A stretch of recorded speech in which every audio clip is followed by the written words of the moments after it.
श्री सद्गुरु महाराज की जय। श्री सद्गुरु महाराज की जय। प्रणाम बाबा। विद्यानंद बाबा बेस्ट चैनल पर आप सभी श्रोताओं को स्वागत है, सम्मान है। आज मैं पुनः पूज्यपाद केदार जी महाराज के पास पहुँचे हैं और बहुत भक्तों ने, श्रद्धालुओं ने, सत्संग प्रेमियों ने इनके समाधान को सराहा। इनके जीवन को जब देखा तो बड़ा प्रसन्नता व्यक्त किए। लोगों ने कहा कि बहुत अच्छा काम किए हैं, हम लोगों को जानकारी नहीं थी केदार बाबा के विषय में, आपने बताया, यूट्यूब में दिया तो हमें जानकारी मिली। और लोगों ने यह भी कहा साथ साथ कि और भी उनसे जिज्ञासा किया जाए, उनसे और भी कुछ गुरु महाराज के विषय में जाना जाए। वो बहुत पुराने महात्मा हैं और गुरु महाराज की सेवा में भी रहे हैं, बहुत कुछ जानकारी है उनको।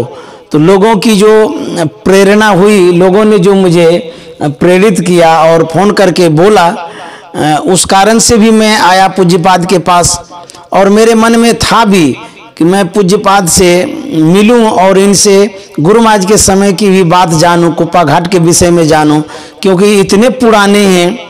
लगभग 55 वर्षों तक, 54-55 वर्षों तक कुप्पा घाट के प्रांगण में रहे, सद्गुरु महाराज के सानिध्य में रहे और वहाँ के वातावरण में ये परिणत रहे, संतमत के ज्ञान गढ़ में ये रहे। तो इनके पास तो खजाना है, इसीलिए मैं आना चाह रहा था।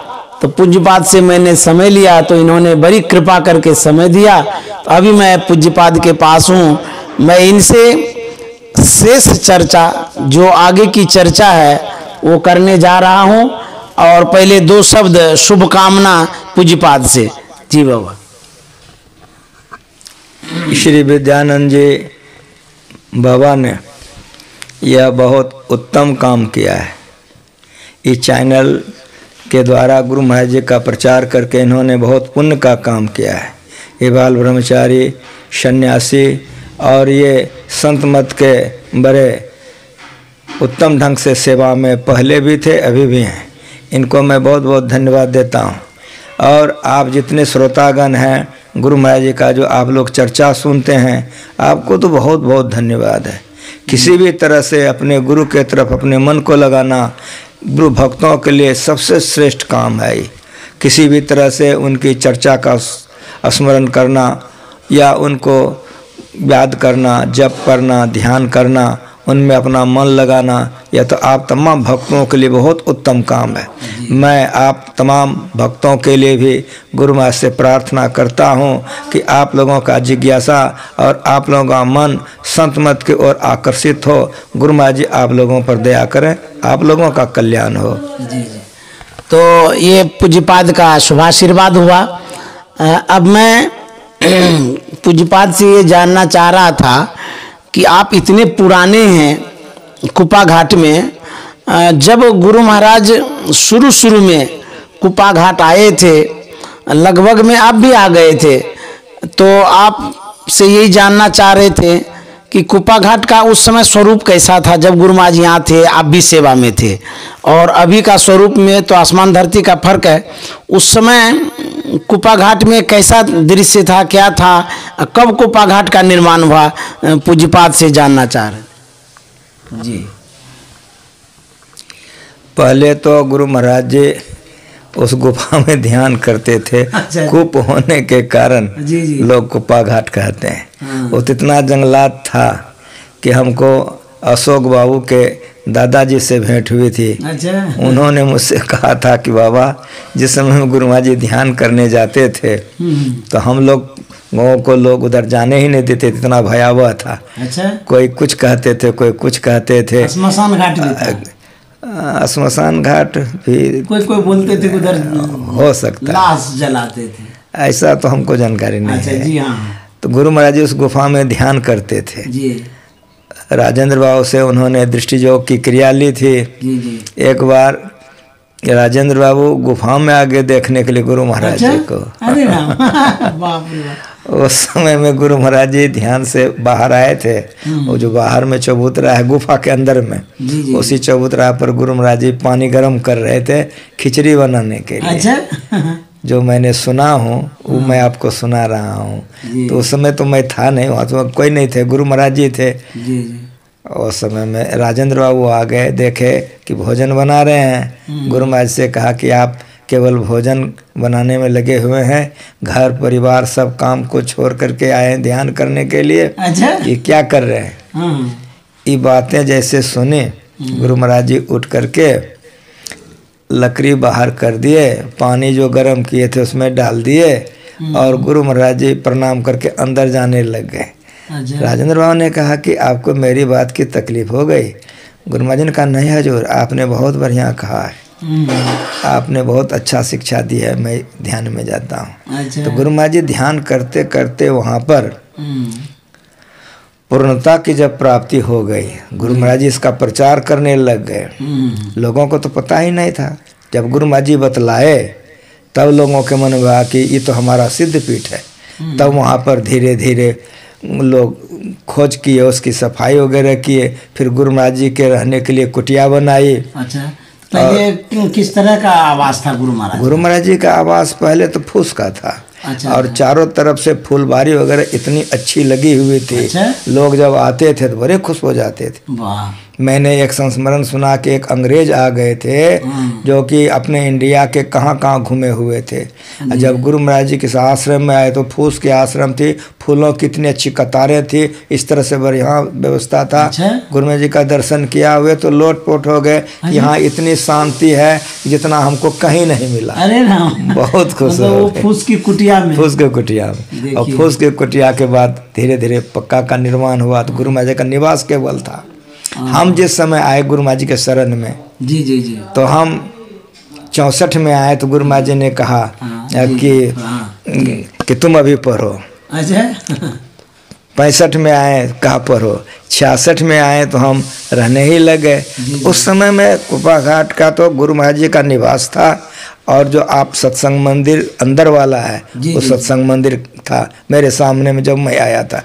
और जितने सब जंगल जंगल था कुपा घाट का। तो गुरु निवास बन गया था क्या? गुरु निवास जो गुरु महाराज का है वो बना हुआ था या बाद में बना आपके आने के बाद? नहीं, गुरु महाराज जी जिसमें कि गुरु महाराज जी का अभी भी मौजूद है, जिसमें गुरु महाराज जी का बिछावन लगा हुआ वो बन चुका था। अच्छा। हाँ, वो 66 में बन चुका था। अच्छा। उसमें गुरु महाराज जी निवास करते थे और नीचे भोजनालय था जिसमें कि पूज्य श्री आचार्य श्री जो अभी हैं हरिनंदन बाबा भोजन बनाते थे। अच्छा। उस समय में संत सेवी बाबा का बगल वाला रूम था, बीच में गुरु महाराज जी रहते थे। गुरु महाराज जी के बिछावन के बगल में अलार्म लगा हुआ था 3 ठो उसमें। अच्छा। जब कहीं हरिनंदन बाबा को बुलाना होता था तो दबा देते थे, हरिनंदन बाबा आ जाते थे। अच्छा। संत सेवा का दबाते संत सेवा आ जाते थे। 3 अलार्म था? 2 था, 2। एक संत सेवा के लिए, एक हरिनंदन बाबा के लिए। तो गुरु महाराज दाब देते थे? दाबने से घंटी बजती थी, आ जाते थे। अच्छा। हाँ। अब जो चौका पहले का था वो तो अभी टूट गई। जो गुरु महाराज जी का भोजन नीचे में बनता था, सीढ़ी लगी हुई थी, उससे हरिनंदन बाबा तुरंत आ जाते थे।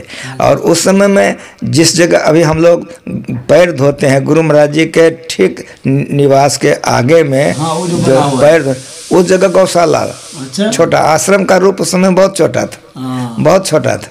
और धीरे धीरे धीरे धीरे निर्माण होते गया, आज इतना विशाल काय हो गया है। तो अच्छा, जो आश्रम का निर्माण होने लगा गुरु महाराज के समय से, तो जैसे गुरु निवास तो पहले से निर्माण हो गया था और जो गुरु निवास के आंगन में मैंने देखा था ग्रिल में नाम लिखा हुआ था। तो इस तरह से क्या लोग नाम लिखवाते थे, गुरु महाराज को देते थे क्या कि हम दे रहे हैं इतना रुपया, या ग्रिल दे देते थे? वो आंगन में जो दीवार थी ना उसमें नाम लिखा हुआ देखे थे जी। इस विषय में बताया जाए, कैसे लोग सहयोग करते थे उस समय? उसमें तो ऐसा हुआ था जी जी, ये तो इधर की बात है जब पूज्य श्री साहिब बाबा व्यवस्थापक बन गए तब। अच्छा अच्छा। हाँ, वो पहले तो ऐसा था कि राम सुंदर बाबू व्यवस्थापक थे। जी। उसके बाद पूज्य श्री साहिब बाबा जब व्यवस्थापक हो गए तो आश्रम का निर्माण में वे लग गए। होते होते निर्माण कार्य जहाँ तक बात है कि बाहर का जमीन भी अपना नहीं था। अपना तो जमीन पहले जहाँ के कार्यालय है, कार्यालय के भीतर जो हम अंदर नीचे उतरते हैं उतना ही बड़ा गुफा से आगे, हाँ गुफा से आगे उतना ही बड़ा आश्रम था। और सूरजमोहन बाबू ने गुरु महाराज जी को दान दिया था। जी। वे जमींदार थे बरारी के, तो उन्होंने दान दिया था, इसलिए गुरु महाराज जी लिखवा दिए थे सूरजमोहन नगर। अच्छा। चूँकि उन्होंने दिया था, हाँ, इसीलिए गुरु महाराज जी लिखवा दिए थे सूरजमोहन नगर। बाद में चल करके बहुत लोग जब हो गए, बहुत भीड़ उड़ होने लग गई, तो वो ज़मीन जो था, उस ज़मीन में मुसलमान लोग भी रहना चाहते थे। अच्छा। और कुछ लोग वो ज़मीन लेना चाहते थे। अच्छा। तो रामलगन बाबा ने बड़ी दया की, उनके मन में आ गया। रामलगन बाबा ने गुरु महाराज से प्रार्थना किया कि हजूर ये ज़मीन सब हो जाता आश्रम को तो बड़ा अच्छा होता है। अच्छा। चौहद्दी देखिए कुपा घाट का कितना बढ़िया है। रामलगन वन का उत्तर में गंगा माई, दक्षिण में मस्जिद, अब पूरब में ठाकुरबाड़ी और पश्चिम में ठाकुरबाड़ी। अच्छा देखिए रामलगन वन का हजूर ये जमीन किसी को लेने नहीं देंगे। गुरु महाराज ने कहा इतना जमीन क्या करोगे? अच्छा तो रामलगन वन ने कहा हजूर अभी ना बहुत गुजारा है, एक दिन ये भी छोटा पड़ जाएगा। तो बड़ी रामलगन ने बहुत इसमें मिल करके महासभा को मिला करके पूरा जमीन को खरीदने में बहुत व्यवस्था की थी। लेकिन उस समय में सूरजमोहन बाबू का शरीर छूट चुका था। उनके जो लड़के थे वे थे, तो उनसे जाकर के समिति के लोगों ने, यहाँ के लोगों ने विचार करके कहा, तो उन्होंने कहा कि हम लोग तो अब तो पिताजी के समय में बहुत ज़मीनें थी, दान कर दिए थे, अब हम नहीं दे सकेंगे। अगर आप लोग यहाँ से वहाँ तक की ज़मीन लेना चाहते हैं तो 2 लाख रुपया लगेगा। अच्छा। तो सारे लोगों ने कहा कि इतना रुपया तो हम लोग नहीं दे सकेंगे। तो कहा अच्छा तो 1 लाख दे दीजिए। अब 1 लाख से वे नीचे नहीं उतरते थे। अच्छा। ज़मीन लेने के लिए बातचीत, महासभा के सारे लोग, सारे साधु समाज के लोग, हम सभी लोगों का मन बन गया कि खरीदना चाहिए ज़मीन। जी। तो उस समय में नंद कुमार जी तुलसी जी जो आए हुए थे। अब नंद कुमार तुलसी राय बहादुर के लड़के थे, उनसे और सूरजमोहन बाबू के लड़के से दोस्ती थी। अच्छा। तो महासभा के लोगों ने कहा कि इसमें हम लोगों को मदद कर दीजिए, ये ज़मीन हम खरीदना चाहते हैं। अच्छा। तो गुरु महाराज जी की भी आज्ञा हो गई। गुरु महाराज जी को प्रणाम करके नंद कुमार बाबू चले गए। अच्छा। उनसे बातचीत करने के लिए कि तो दोनों में मित्रता थे, दोनों में बातचीत हो रही थी। जी। जब वे आए थे हमको जो सुनाए सो आपको सुना रहा हूँ। नंद कुमार बाबू जब गए तो भोजन वोजन सब कुछ हो गया, बातचीत होने लग गए कि वहाँ का ज़मीन है तो आप दे दीजिए। कहा कि हाँ वे लोग आए थे, इस तरह से बातचीत हुई थी, मैंने 1 लाख रुपया दाम रखा है। उन लोगों से कहा, नंद कुमार बाबू ने कहा कि 1 लाख रुपया साधु लोग कहाँ से लाएगा? एक बात देखते हो कि तुम्हारे पिताजी के नाम से सूरजमोहन नगर गुरु महाराज जी लिख दिए हैं। हाँ। ये ज़मीन जो है गुरु महाराज जी को दे दीजिए, आपका नाम रहेगा। उन्होंने कहा नहीं, हम ज़मीन नहीं दे सकेंगे। जी। हम पहले तो उतना था, अब हम मूल्य लेके ही देंगे। अच्छा। तो कहा कि देखो इतना रुपया साधु लोग जमा नहीं कर सकेंगे, कहाँ से लेंगे? कहा अच्छा आप आए हैं तो 20,000 और कम दे दे, 80,000 में हो जाएगा। नंद कुमार बाबू ने कहा कि इतना रुपया इतना भी नहीं हो सकेगा, इतना भी जमा नहीं हो सकेगा, लोग नहीं दे सकेंगे। दोनों में बातचीत होने लगे। तो नंद कुमार बाबू ने कहा कि तुमको कोई कमी नहीं है भगवान की दया से, लेकिन अगर यदि इतना जिद करते हो तो 50,000 रुपया ले लेना। गुरु महाराज जी के कृपा से इन्होंने कहा कि 50,000 ले लेना, फिर भी वे राजी नहीं हुए जी ना। तब वो 80 से नीचे आते ही नहीं थे। उन्होंने कहा कि अच्छा 60 ले लेना, फिर भी वे नहीं आए। तो दोनों में मित्रता थी, खिलौर हो गया कि अच्छा तुम अगर ऐसा कहते हो कि नहीं तो लॉटरी खेल लो। तो लॉटरी में 2 कागज में लिखा गया 60,000 और 80,000, जो हमको नंद कुमार बाबू सुनाए थे वो मैं आपको सुना रहा हूँ। उनसे हमारा बड़ा प्रेम था, उनकी धर्मपत्नी से भी प्रेम, उनके लड़के भी हैं, वो आते हैं तो बातचीत होती है। जी जी जी। तो नंद कुमार बाबू जो सुना था, कहा कि केदार बाबा दोनों को गुरु महाराज जी के सामने रखवा दिए, प्रणाम कर, दो कागज लिखवा के रखवा दिए। हम कहते तुम उठा लो अब।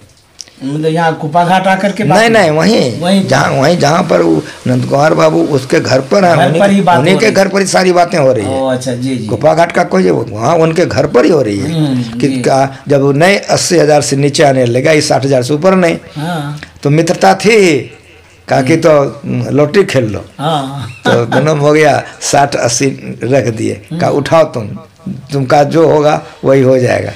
लेकिन नंद कुमार बाबू तो गुरु महाराज जी के शिष्य थे।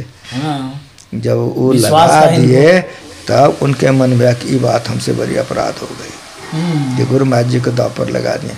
वो आंख बंद करके गुरु महाराज का स्मरण करने लगे, गुरु महाराज जी इज्जत बचाई। ऐसा हो गया जैसे उठाए वो तो 60,000। कौन उठाए थे? बाबू के लड़के उठाए, तो वही 60 वाला उठाए। 60 निकला 60। तो नंद कुमार बाबू रोने लग गए। अच्छा। तो उन्होंने कहा कि तुमको तो हंसना चाहिए, रो रहे हो। कहा तुम नहीं समझ सकोगे कि मैं क्यों रो रहा हूँ। अच्छा। गुरु महाराज जी की कृपा देखो, देख लिया ना, 60,000 रुपये में ये सारी ज़मीनें हैं। गुरु महाराज जी की समाधि बनी हुई है, संत सेवा की समाधि बनी हुई है, हॉल बना हुआ है, समझ रहे हैं। अब ये बात हो गया कि रुपया दिया कहाँ से जाएगा। तो उस समय हम प्रकाशन में काम करते थे। अच्छा जी जी। पहले तो हम गुरु महाराज जी के बर्तन धोते थे। हरिनंदन पूज्य श्री हरिनंदन बाबा थे, भोजन बनाते थे। अब मैं उनके सहायता में चौका बर्तन करता था। जब गुरु महाराज जी का ऑपरेशन हो गया था तब हम गुरु महाराज जी के सेवा में थे, रात में 11 बजे से 4 बजे भोर तक। अब फिर गुरु महाराज जी की कृपा से 75 ईस्वी में हमको गुरु महाराज जी ने प्रकाशन का काम दे दिया। अच्छा। 75 ईस्वी में हम प्रकाशन का काम में आ गए। पूज्य श्री आचार्य श्री जो अभी हैं हरिनंदन बाबा, हरिनंदन बाबा को कुछ दिन के लिए गुरु महाराज जी ने प्रेस में दे दिया था। अच्छा। कोई कारण से। तो हरिनंदन बाबा प्रेस देखते थे, अब मैं प्रकाशन देखता था। अच्छा, देखिए। तब तक प्रेस बन चुकी थी। प्रेस बन चुकी थी। तो प्रेस बनने से हरिनंदन बाबा को कह तुम कुछ प्रेस देखो, तो प्रेस भी देखते थे। हमको गुरु महाराज जी का क्या हो गया, प्रकाशन देखो। तो जहाँ जहाँ जाते थे हम प्रकाशन, किताब का काम हम 75 ईस्वी से लेकर 2000 ईस्वी तक किए। 2000 ईस्वी में जाकर ये काम हम उनसे ही वाकई जिम्मे कर दिए हम, क्योंकि ये अब आप चाबी रखिए। हम चाबी संत सेवी बाबा को दिए थे। जी की कीर्ति, गुरु महाराज जी का जस, सेवा में हम लोग समर्पित थे। इसलिए गुरु महाराज जी की बड़ी दया है। उस समय जो आश्रम का पोजीशन था जितना छोटा था, आज देख लीजिए कि जितनी ज़मीनें खरीदी गई, देख रहे हैं। उधर श्रीधर बाबा का समाधि बन गई, इधर गुरु महाराज जी का है, बीच में हॉल बन गई। हॉल में जितने ग्रिल लगे हुए हैं, आपने जो मुझसे पूछा अभी कैसे उस समय निर्माण होता था, तो वही लोगों का क्या सहयोग होता था, यही जानना चाह रहे थे। वही तो सब तरफ से चंदा आता था। जी जी हाँ।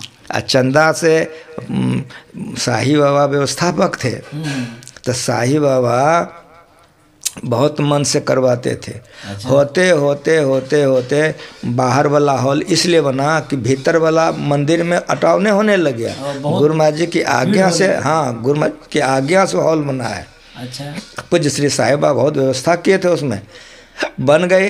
अब सुनिए, एक बार ऐसा हो गया कि गुरु पूर्णिमा था। जी। और उसमें ऊपर में छत नहीं था। अच्छा। तो साहिब बाबा उसमें शमियाना दिलवा दिए।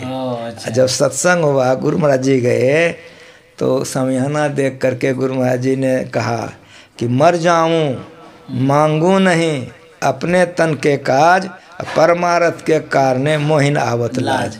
आप लोगों ने इतना सहयोग किया है, मैं आप लोगों से बहुत खुश हूँ। लेकिन इसमें छत हो जाता तो बड़ा अच्छा होता। भक्तों ने इतना बरसाया कि खूब बढ़िया छत बन गई, बहुत लंबा चौड़ा बना। बहुत बढ़िया। वो जो छत ढलैया हो गया। हाँ। उसके बाद वो दीवार दी गई, 4 दीवारी घेरा दिया गया। हाँ सुनिए, जब कि छत हो गया, सब बन गया, तो एक दिन वो साईं बाबा बैठे थे। हम भी दोनों आदमी टहलने के लिए। हाँ। उस समय गुरु महाराज जी थे ही, उस समय का बात कर रहा हूँ। हाँ। तो हॉल में दोनों आदमी टहल करके उस एक गेट जो था उसी जगह ठहरे थे। पूज्य श्री साहिबा ने मुझसे कहा कि केदार जी तो हाँ तो आप बाज़ार जाइए। हम कहे क्यों? तो कटैया तार ले आइए और इंगिल ले आइए। हम कहे क्या किया जाएगा? कहा इसमें इंगिल लगा के कटैया तार से घेर देंगे। तो हम कहें कि बाबा इतना बढ़िया हॉल बना है और कटैया तार से घेरा जाएगा तो कितना ख़राब लगेगा। कहा तुम नहीं समझते हो, हमारे पास बिल्कुल पैसा ख़त्म हो चुका, पैसे नहीं है। तो मैंने कहा कि बाबा एक काम कीजिए आप। तो बाबा ने कहा कि बोलो। हम कहे कि ये ग्रिल हम सब लगवा देते हैं, लेकिन जो जो ग्रिल बनवाएंगे सब में एक जो जो देगा उसका नाम देंगे। अच्छा। तो बाबा ने कहा कि ठीक है, जिसका जिसका नाम दोगे तो दे देना, लेकिन सब ग्रिल बनाना होगा। हाँ। हम कहा कि जी सब तो बनवा देंगे। तो नहीं, ये जो गेट है ये भी बनाना होगा। अब वो गेट देख रहे हो कम जी, दोनों गेट बनाना होगा। तो हम कहें कि जी दोनों गेट भी हो जाएगा। गुरु महाराज जी थे और गुरु महाराज जी के साथ में रहते तो बड़ी कृपा थी, लोगों का भी हमारे ऊपर प्रेम था, जो चाहते थे हो जाता था। जो बातचीत कर रहे थे तो मेरे मुंह से निकल गया कि आगे वाला गेट हो गया। तो बाबा बिगड़ गए कि तुम हमसे क्या बोल रहे हो, कैसे तुरंत बन गया। हम कहा कि अभी देखे रिक्शा से कोई गया? कहा हाँ नारायण प्रसाद अग्रवाल मनिहारी का। अच्छा। हम कहा उन्हीं को देख के आपको कहे कि गेट बन जाएगा। अरे राम। तो इतना आपको विश्वास था कि हमको मिलेगा ही मिलेगा। अच्छा जी। फिर ऐसा हुआ कि हम लोगों की बात खत्म हुई तो हम गए वहाँ, माता जी आई हुई थी। तो माता जी को हम प्रणाम करके कहे माता जी कुछ पैसे की ज़रूरत है, कुछ है जमा की नहीं? हाँ बेटा। अच्छा? हमको बहुत मानती थी, नारायण बाबू की जो धर्मपत्नी थी हमको पुत्रवत मानती थी। अच्छा? कहाँ बेटा रुपया है, कितना चाहिए तुमको? हम कहें कि इसमें आप लोगों का नाम देंगे, ग्रिल बना का बनवा लो, जो लगेगा दे देंगे। अच्छा? रुपया जो हम गए थे अपने साहिबा को कहा हम रुपया नहीं लेंगे, तुम बना करके लगाओ। अरे राम, ये भी बार आपके जिम्मे। ग्रिल बन गई।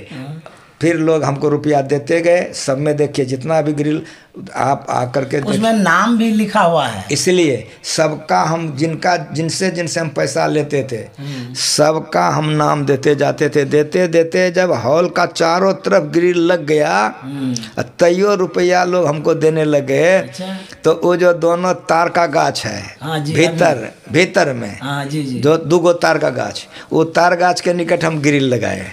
फिर उस तार कार्यालय के नीचे में, हाँ जो कार्यालय के नीचे में है, उसमें भी कुछ लिखा हुआ है। हाँ तो वो ग्रिल बनाए। फिर लोगों ने पैसा दिया तो बगल में फुलवारी था, उस फुलवारी में हम लोग जयफरी से घेरते थे। अच्छा अच्छा। भोरा मल जी डेढ़ी ऑन सोन के थे, उन्हीं के लड़के कैलाश बाबू आए हुए थे। उनकी माँ, उनसे मैंने कहा, उन्होंने वो बनवा दिया। अच्छा? फिर लोगों ने पैसा दिया तो गुरु महाराज जी का जो घेरा था उस घेरा के ऊपर में हम ग्रिल लगवाए। हाँ वो दीवार के ऊपर में, दीवार में, हाँ उसमें हम लगवाए। तो उस समय में गुरु महाराज जी थे, जो सेवा करने का मौका मिलता था आश्रम निर्माण में, तो उस समय में हमारे ऊपर में सबों की दया भी थी। जितने हमारे पूज्य श्री संशय हुआ, शाही हुआ, हरनंदन हुआ, रामलगन हुआ, सभी की दया थी। हम वहाँ रहते थे, जो चाहते थे सब काम गुरु महाराज जी को लेना था तो सब हो गया। ये आपके जो माता जी थी या पिताजी, तो उनके द्वारा भी उस ग्रिल में नाम है बता रहे थे जी वहाँ। हाँ में वो जो सामने में एक जगह पर जो ग्रिल था, राह बताते आगे चल, तो एक ठो ग्रिल हम बनवा दिए। क्या उसमें लिखा हुआ था, नाम बता दीजिए। हमारे पिताजी का नाम था मुक्ति पोद्दार, मुक्तिनाथ पोद्दार। वो गेट के बगल में हमारे दादाजी का नाम था जोगीनाथ पोद्दार, पिताजी का नाम था मुक्तिनाथ पोद्दार, और मेरा नाम था केदारनाथ पोद्दार। उसमें जो लिखा हुआ उसमें क्या लिखा हुआ है? तो हमारे पिताजी का और हमारी माता जी का शुरू में वही हम लगवाए थे। उसके बाद फिर हमारी एक बहन थी जी। उनके हस्बैंड थे हमारे दयानंद बाबू, उसका भी नाम है। उसके बाद सुल्तानगंज के राम का थे, उनका भी नाम है। उनका भी नाम। और इस तरह से चारों तरफ सभी का नाम उसमें दिया हुआ है।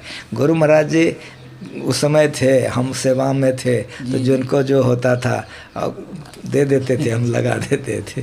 तो बहुत ही रोचक प्रेरणादायक बात पूज्यपाद केदार बाबा हमें बता रहे हैं। श्रोताओं के लिए जो जानकारी नहीं है पहले जब कुप्पा घाट का निर्माण हो रहा था कितनी कठिनाई होती थी, कितना दिक्कत होता था, उतना सहयोग मिलता नहीं था। अभी तो लोग लाखों लाख दे देते हैं, उस समय 1000 भी नहीं देते थे। कुप्पा घाट को खरीदा गया, उस समय भी दिक्कत। कुप्पा घाट का जब निर्माण हो रहा था उसमें भी दिक्कत।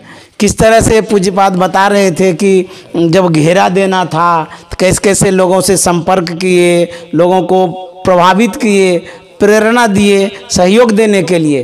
तो वो जो सत्संग हॉल है मैंने भी देखा है, उस सत्संग हॉल में नाम लिखा हुआ है, और जो दीवार है सत्संग हॉल के बाहर में तो उसमें भी नाम लिखा हुआ है। तो इस तरह से नाम दे दे करके लोगों को प्रभावित करते थे। केदार बाबा बहुत बड़ा इन्होंने काम किया, बहुत बड़ी सेवा इन्होंने की है आश्रम निर्माण के क्रम में, और गुरु महाराज की भी सेवा की, साहित्य की भी सेवा की इन्होंने, और आज भी ये संत मत का प्रचार प्रसार करते हैं।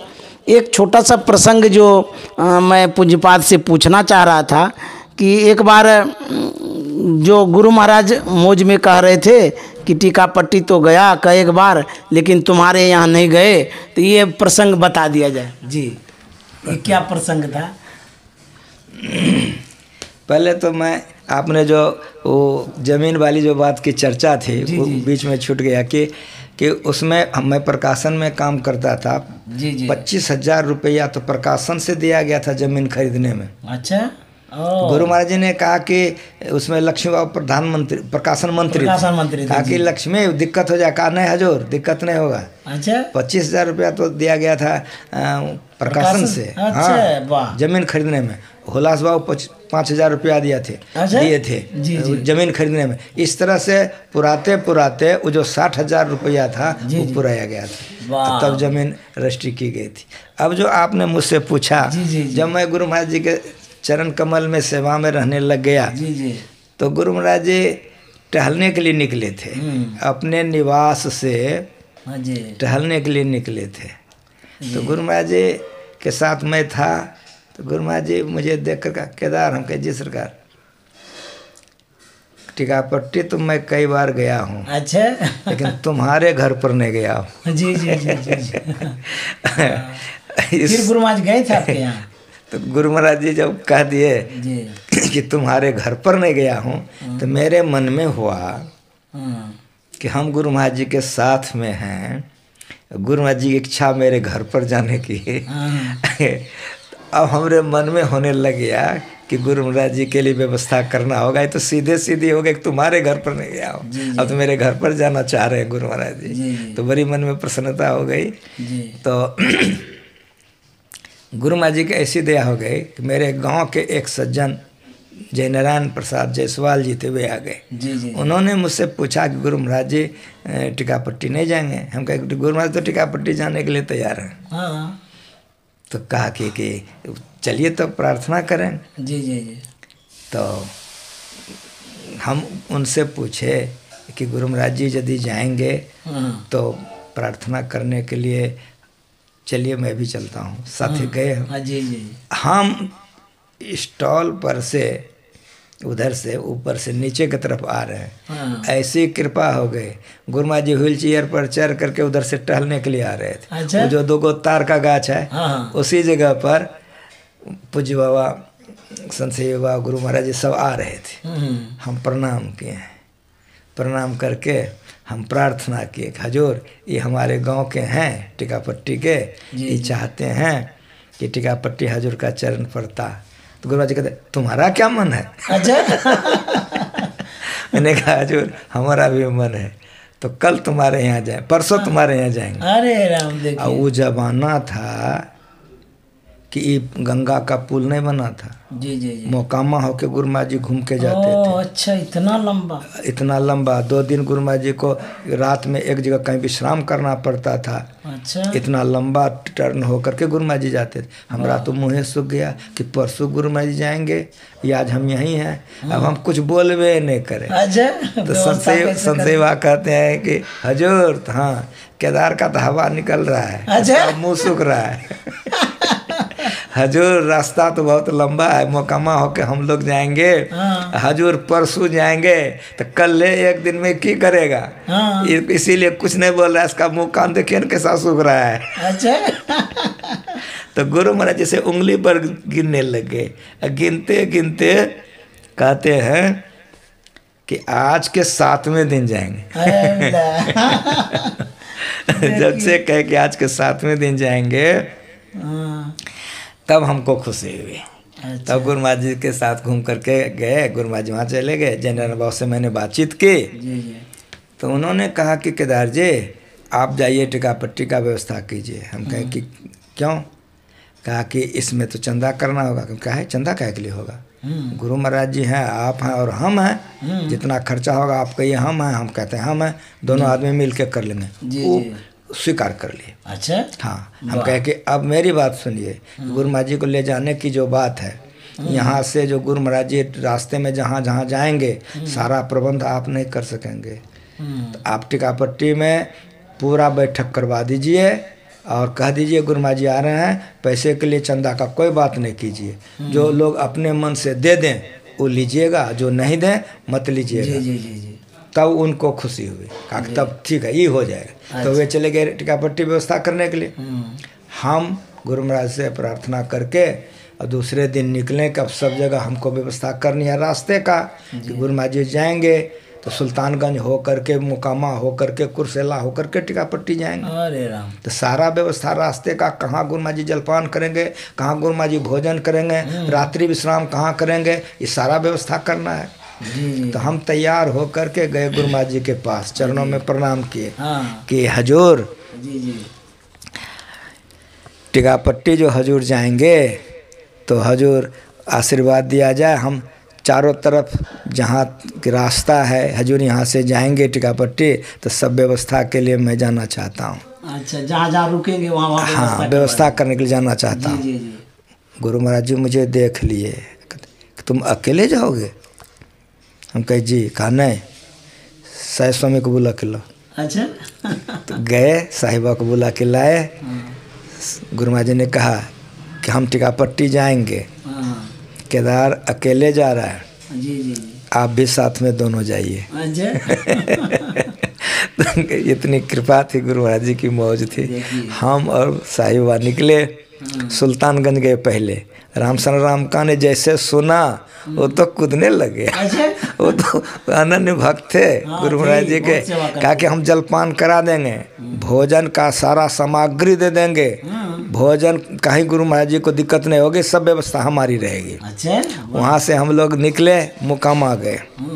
मुकामा में गुरु महाराज जी का भोजन का समय हो रहा था और विश्राम का, जो गुरु महाराज जी जाएंगे तो विश्राम भोजन होगा। अब हुआ कि ठहरेंगे जहाँ, तो हम और साहिब बाबा बहुत जगह घूमे। अच्छा। कहीं जगह नहीं मिला। मुकामा में कोई अनुकूल धर्मशाला या कोई अनुकूल बढ़िया जगह। दोनों आदमी सोचने लगे कि अब क्या होगा। अच्छा। तो इतने में रेलवे के एक कर्मचारी का मेरे पास एड्रेस था। अच्छा। पूछे, पता लगा, गए। हमारे मित्र के वे ससुराल था। अच्छा। जैसे वहाँ गए तो वो लोग बड़े खुश हो गए। अच्छा। हमको कुछ कहने लगे। हम तो जलपान वलपान नहीं करेंगे, सुनिए ऐसी ऐसी बात है, गुरु महाराज जी सो करके जाएंगे, इसी व्यवस्था में हम लोग निकले हुए हैं। अब पूज्य साहिब बाबा अभी वहाँ पर स्टेशन में बैठे हुए हैं, इसीलिए आप व्यवस्था कीजिए, बाबा को लेके आते हैं। हम बाबा को लेके आए। बाबा समूचा देख के खुश हो गए। कहा बाबा इस सब कमरा खाली कर देंगे हम लोग गुरु महाराज जी के लिए, इसमें गुरु महाराज जी रह जाएंगे, इसमें आप लोग रह जाएंगे। ऐसे ऐसे रेलवे का क्वार्टर था, बहुत बढ़िया क्वार्टर था, उसी में सारा व्यवस्था उन्होंने कहा कि हजूर हम सब कर देंगे। तो वहाँ से हम लोग एक कुर्सेला में शिव नारायण चौधरी नाम करके थे, वहाँ व्यवस्था की। वहाँ से गए टिकापट्टी में सारा व्यवस्था करके, तब जब लौट करके हम आए, तब गुरु महाराज जी को लेके जब गए, जब गुरु महाराज जी वहाँ पहुँचे तो गुरु महाराज जी बड़े खुश हुए। अब हमारे मन में हुआ कि गुरु महाराज जी तो हमारे यहाँ जाने के लिए आए हैं, मैंने व्यवस्था गुरु महाराज जी के ट्रेनिंग सेंटर में किया था। ट्रेनिंग सेंटर टीकापट्टी में सबसे बड़ा फूलों से लदा हुआ बहुत अच्छा ट्रेनिंग सेंटर। अच्छा? वहीं गुरु महाराज जी को हम बासा दिए थे। उतना बढ़िया बासा में गुरु महाराज जी रह करके गुरु महाराज जी हमसे पूछ दिए कि कहाँ हैं। हम कहे हजूर ट्रेनिंग सेंटर में। संत सेवी जी तो जी सरकार सत्संग मंदिर जो था, कहा हजूर सत्संग मंदिर तो हजूर को रहने लायक नहीं था, तो केदार ने यहीं व्यवस्था किया है रहने के लायक। अच्छा, जब वहाँ सत्संग हुआ अच्छा, तब हमारे चाचा जी हमारे भाई घर पर सारा व्यवस्था किए। सारी व्यवस्था हो गई। काहे हम अगर यदि खाली घर पर ले जाते खूब बढ़िया सत्संग हुआ। गुरु महाराज जी बड़े खुश हुए।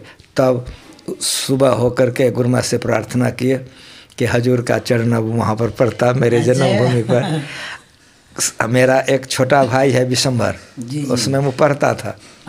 आंगन में वो इतना बढ़िया सजाया था।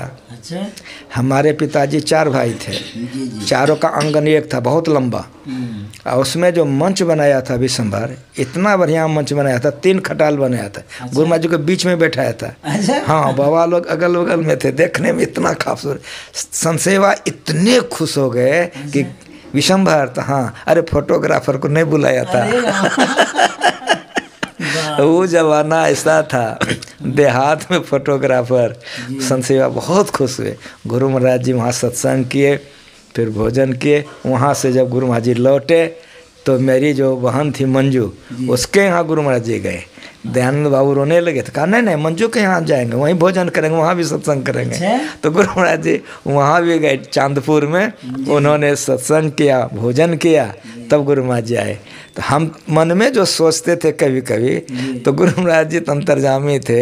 हम सेवा में रहते हुए भी ये मन में कभी कभी आ जाता था कि गुरु महाराज जी का चरण नहीं पड़ा। गुरु महाराज जी वहाँ पहुँच करके मेरे मनोकामना पूरा कर दिए। तो ये पूज्यपाद की जो इच्छा होती थी कहाँ पर, कल्प वृक्ष गुरुदेव मनोरथ सब सर है, वहाँ पर इच्छा होती थी। तो उस इच्छा की पूर्ति ना हो ये तो असंभव जैसा है। तो कामधेनु गुरुदेव मनोरथ सब सर है, तो सब तरह से पूर्ण करने वाले सदगुरु के पास ये कामना करते थे। उस कामना की भी पूर्ति गुरु महाराज ने की। इनके यहाँ पर सत्संग करने के लिए भी गए। अब थोड़ा सा ये जानना चाह रहे थे, वैसे तो बातें बहुत है लेकिन समयाभाव होने के कारण उन बातों पर चर्चा तो नहीं हो पाएगी। मैं ये जानना चाह रहा था कि गुरुदेव महर्षि संत सेवी जी महाराज को आपने देखा उस अवस्था से, जब युवा थे आप, प्रारंभ में गुरु महाराज की सेवा में आए थे, उस समय संत सेवी जी महाराज, पूज्यपाद हरिनंदन जी महाराज आप थे। उस समय से लेकर के अभी तक, लास्ट तक 2007 तक आपने देखा। थोड़ा सा उनके विषय में बताया जाए, वो कैसे सेवा करते थे, उनकी गुरु महाराज कैसे उनको मानते थे, कुछ ऐसी घटनाएँ। जी, गुरु महाराज में इतनी वात्सल्यता थी जी जी कि गुरु महाराज जी जब भोजन कर लेते थे जी तो हम लोग सबके सब जाते थे गुरु महाराज जी के पास। अच्छा, प्रणाम करने के लिए। दोनों बेला भोजन करते। गुरु महाराज जी को जैसे हम लोग प्रणाम करते, भोजन किए। अच्छा, ये पूछते थे। आश्रम वासी को इतना, अगर कोई बीमार पड़ जाते थे, किसी को कुछ हो जाता था, तो गुरु महाराज जी को बड़ी बेचैनी हो जाती थी। गुरु महाराज खुद जाके देखते थे। अच्छा, खुद जा करके देखते थे। जी। हाँ, बहुत। और सुनिए, बाहर से भी जो अतिथि लोग आते थे तो गुरु महाराज जी इतना प्रेम देते थे कि अगर भोजन करने का समय होता था तो अपने से कहते थे कि इसको भोजन कराओ। अच्छा, भोजन करके आते थे, फलाने बाबू, तो जी आपने भोजन किया, जी जाओ इनको फलाने जगह व्यवस्था कर दो, इनको रहने की। अच्छा, गुरु महाराज जी तो महापुरुष थे, परमात्मा स्वरूप थे। सबको इतने हृदय से प्यार करते थे, इतना मानते थे। चाहे संत सेवी बाबा को कुछ हो जाए, चाहे हरिनंदन बाबा को कुछ हो जाए, चाहे भगीरथ बाबा को कुछ हो जाए, किसी को कुछ हो जाए, तो गुरु महाराज जी को उस तरह से बेचैनी हो जाती। देख रेख, दवाई करवाना, सब कुछ करना, सब व्यवस्था गुरु महाराज जी तुरंत करवाते थे। बहुत निगरानी करते थे गुरु महाराज जी। बाहर भी हम लोग निकलते थे तो सब पर ख्याल रखते गुरु महाराज जी। गुरु महाराज जी के संबंध में कुछ भी कहना बड़ा कठिन है। इतने दया के सागर थे, इतने दयालु थे। गुरु महाराज जी के चरण में बहुत सामान पड़ते रहता था। एक बार की घटना है, एक बहुत बड़े, जैसे अभी ठंडा का समय है ना, तो एक बहुत बड़े सेठ धन वाला खूब कीमती बढ़िया कम्बल गुरु महाराज के चरण में चढ़ाए। अच्छा, बहुत बढ़िया। वो कम्बल चढ़ा करके वे चले गए। उस समय में पूज्य श्री संत सेवा भी ठहरे थे और लोग भी ठहरे थे। गुरु महाराज जी को कम्बल चढ़ा के वो तो चला गया। एक साधु आए, उसके शरीर पर एक चादर थी, जी जी, भेषधारी था। प्रणाम किया। गुरु महाराज का फलाने दास का जी सरकार, अरे कम्बल तुमको नहीं है? अच्छा, हजूर है ना, चादर सब है, काम चल जाता है। तो नहीं नहीं, कम्बल हमको दिया है, ये कम्बल लेते जाओ। तो अच्छा, राम लगान जी सरकार, ये कम्बल दे दो इनको। वे लेके चले गए। 10 दिन 12 दिन बाद बीत गई होगी। अच्छा, संत सेवा देखे हुए थे।